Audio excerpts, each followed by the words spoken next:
Bo'pti. Bu hodisa bugun yuz berishini ko'nglim sezgandi. Bo'l endi, nega qotib qolding, yaramas?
To'xta, nima qilyapsan? Tavba qildim. Bu yangi televizor.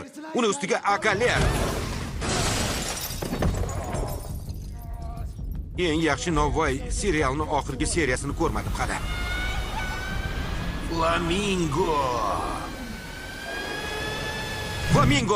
Flamingo. Siyuling, xudoyim. Senga uyimni emas, meni dabdala qilishing uchun pul to'layman axir. Hamma joyini rasvo qilding-ku. To'xtashimni istasang, stop so'zini avvalroq aytishing kerak edi. Fikringni o'qiy olmayman-ku axir. To'nka, obsar. To'nkamisan? Bu Siyuling. U yoqimtoy va bezarar bo'lib ko'rinishi mumkin, lekin ko'rib turganingizdek jahlini jilovlay olmaydi. Zaharli ilonning o'zi. Men taniydigan eng yaxshi jang san'ati ustasi. Bor yo'qol ahmoq.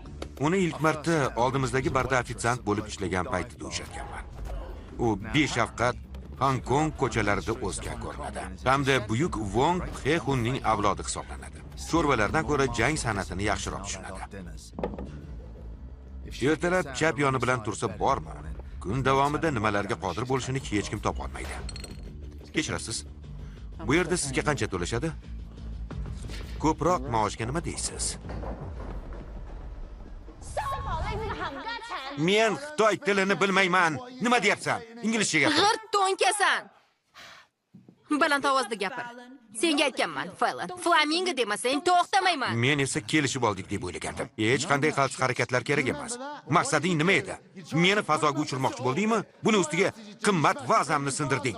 Mana bu televizorga bir qara. Aqldan ozganmisan? Himoyani kuchaytir. O'zingni himoya qilishing kerak, ahmoq. Qo'lingni tekizma. Uyni yig'ishtirishga yordam bermasang bo'lmaydi. Meni ilojim yo'q, vaqtim yo'q. Nima? O'zing yig'ishtirib ol. Men senga xizmatkor emasman. Irkit ko'rpani yuvish uchun bu yerga kelmaganman. Bu yerga mushtlash uchun kelganman, bo'ldi. Qani maoshim, pulimni ber.